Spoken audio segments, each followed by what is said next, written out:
এখন দেখুন চন্দ্রমল্লিকা প্রায় সব কুঁড়ি ফুটেই গেছে, আর চন্দ্রমল্লিকার সাইজও সম্পূর্ণ প্রায় হতে চললো। এটার একটু বাকি আছে ফোটা, এটা সম্পূর্ণ ফুটে গেছে। এইভাবে চন্দ্রমল্লিকার পরিচর্যাটা ঠিকভাবে করলে এ যদি হতে চললো, ঠান্ডা ভালোই আছে, তাহলে চন্দ্রমল্লিকার লাস্টিংও ভালো করবে। যদি মোটামুটি ঠান্ডা থাকে এবং ধীরে ধীরে কমেও যায়, অল্প ঠান্ডা থাকলেও এই ফুল ফেব্রুয়ারি মাসটা পুরো থাকবে। ধীরে ধীরে যেগুলো কুঁড়ি আছে, ছোট আছে, সেগুলো ফুটবে। যেগুলো ফোটা বাকি আছে সেগুলো আস্তে আস্তে ফুটবে। যেগুলো ফুটে গেছে সেগুলো ঝরে যাবে। ঝরে গেলে বা শুকিয়ে গেলে সেই ফুলকে কাটিং করে ফেলে দিন। গাছের যদি কোনো পাতা হলুদ থাকে সেই পাতাগুলোকে ফেলে দিন। আর পুরনো শুকনো ফুল কাটিং করে ছেঁটে দিন। এখন সর্ষে খোল জল যেটা বলেছিলাম, সেইটা এখন যেহেতু ফুল সব ফুটে গেছে, এখন আপাতত সেটা বন্ধ রেখে এখন যেটা করা যেতে পারে সেটা হচ্ছে রান্নাঘরে একটা ছোট বাস্কেট রাখুন। প্রতিদিন যে খোসা বা ব্রেকফাস্ট করার সময় কলার খোসা, সবজি খোসা, পেঁয়াজের খোসা, বিভিন্ন ধরনের খোসা এইভাবে একটা বালতির মধ্যে, দেখুন এতে কত রকমের খোসা জলের মধ্যে রেখেছি।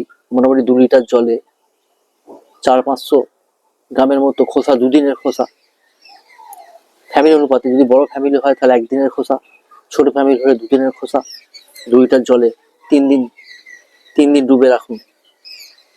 আর এটা বাথরুমের কোনো জায়গায় যেখানে সানলাইট যাবে না সেই জায়গায় রেখে একটু ঢাকা দিয়ে দিন প্লাস্টিক দিয়ে। তাহলে এটা ডিকম্পোজ হয়ে যাবে, জলটা আস্তে আস্তে লালচে ধরনের হয়ে যাবে। তারপর সেখান থেকে 1 মগ জল, 1 মগ মানে হাফ লিটার জল, হাফ লিটার জলকে এই সবজি থেকে ছেঁকে নিন। কোনো বালি চালার ছাঁকনি বা বড় ফাঁদের ছাঁকনি দিয়ে ছেঁকে নিন।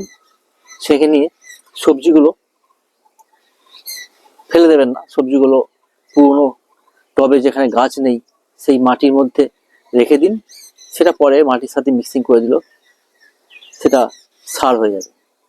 এই সবজির জলটা, এতে কোনো খরচা নেই, এর মধ্যে প্রচুর পটাশিয়াম ফসফেট পাওয়া যায়। আর এখন ফুলকে বাঁচিয়ে রাখতে, ফুল ফুটে যাওয়ার পর এটা ফুল বা ফল ফুটে যাওয়ার পর ইউজ করলে তার লাস্টিং, তার গ্রোথ, তার লাস্টিং ভালো হয়।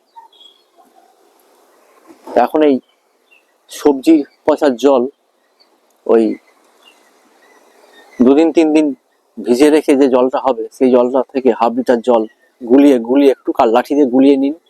সেই জলটা কিন্তু ডাইরেক্ট দেবেন না। ডাইরেক্ট কোনো সবজি পচা হোক, জল হোক আর খোল জল হোক, ডাইরেক্ট জল দেবেন না, তাতে গাছে অনেক ক্ষতি হয়। সেই 500 ml জল যদি আপনি উঠে নেন, কমসে কম তাতে 2 লিটার 3 লিটার প্লেন জল, ভালো জল রাখুন। 3 লিটার থেকে 5 লিটারও মেশানো যেতে পারে। তো মোটামুটি 3 লিটার 4 লিটার জল যদি ওই হাফ লিটার জলের সাথে মেশানো হয়, তাহলে জলটা খুব পাতলা হয়ে যায়, তার ডোজটা ঠিক থাকে, গাছ নিতে পারে। এইভাবে চন্দ্রমল্লিকা গাছে এখন 15 দিন পর পর ওই জল দিন।